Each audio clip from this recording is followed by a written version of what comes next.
Here are 5 things that you might be doing wrong when you play Clair de Lune. Number 1, not counting, like at all on the first page.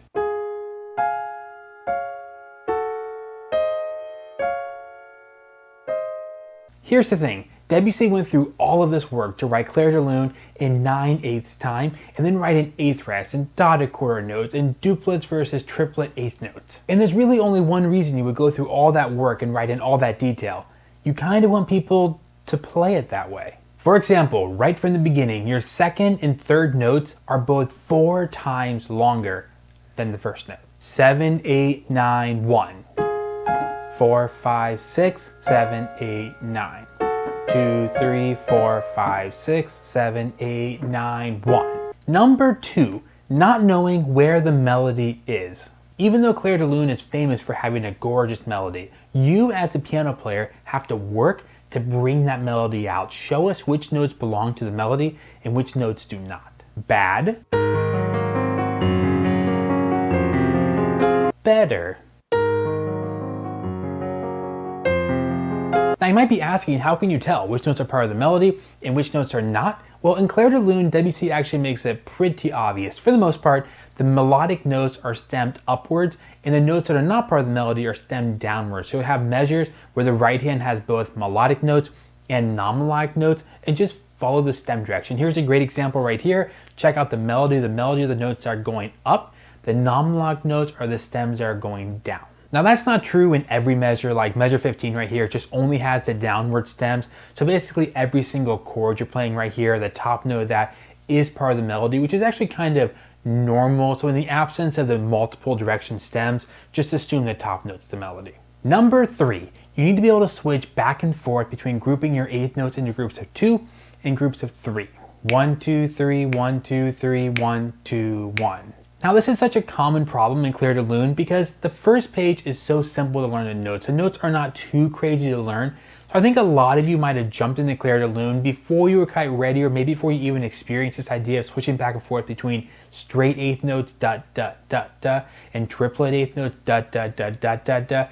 But it's basically an essential skill to have if you're going to make Clair de Lune sound right. Now the easiest way to do this by far is to stop counting Clair de Lune 1, 2, 3, 4, 5, 6, 7, 8, 9 and switch it to 3 beats a measure in the dotted quarter note key in the beat, meaning you're going to go 1 and 2 and 3 and. So 1, 2, 3, 4, 5, 6, 7, 8, 9 becomes 1 and 2 and 3 and.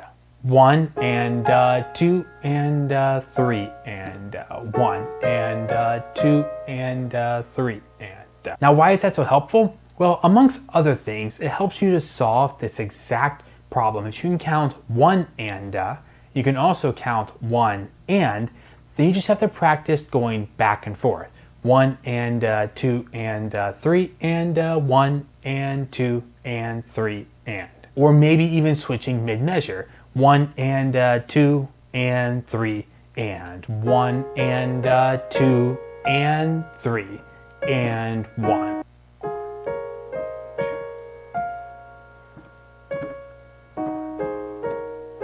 One and 2 and 3 and 1 and 2 and 3. Now I'm going to just say the 1, 2, and 3 out loud. I'm not going to subdivide to the and the andas. 1, 2, 3, 1, 2, 3. Point number 4, I'm going to call involuntary rubato. Rubato is the idea of speeding up to make things more exciting or slowing back down at the end of the lines.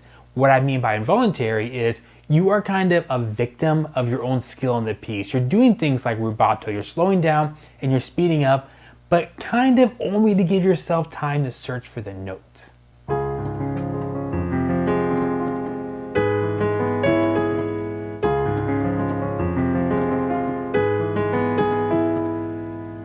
Now sometimes people play that way, and I say something along the lines of, hey, you should kind of work on your notes so you don't have to slow down there. And they go, hey, I'm being expressive. Now here's the thing, Debussy does say to use rubato. You would actually use rubato anyway just because the nature, the mood of this piece, but he even tells you, I want you to use rubato. So you should slow down, you should speed up when it gets exciting, But the thing is, if you're only doing it because you're searching for the notes, it sounds kind of awkward, and then you're kind of a victim. You're kind of a prisoner to whatever your fingers are able to play. Then that's the expression you have to do. Measure 15 is a great spot to just rush to make the music sound more exciting. And Debussy actually even says, tempo rubato. He wants you to rush here.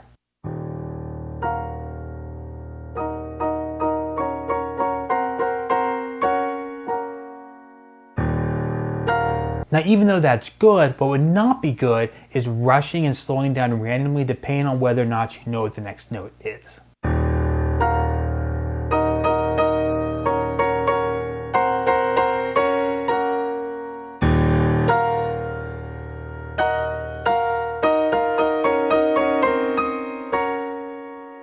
You see, the problem is if you're doing that, you're not free to express what you want to express. You're not free to hear the melody in your ear and just follow that and soar with the melody. You're just kind of stuck with doing whatever your fingers are able to do.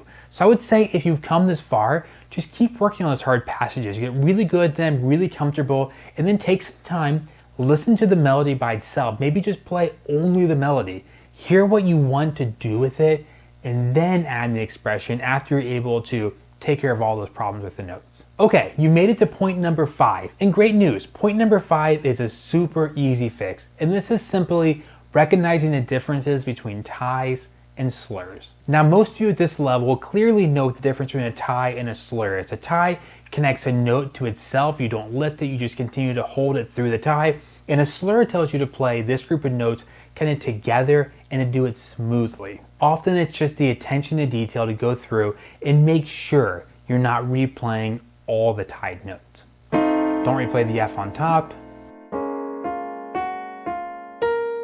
There's a tie in both hands. Tie on top. No ties. Tie there.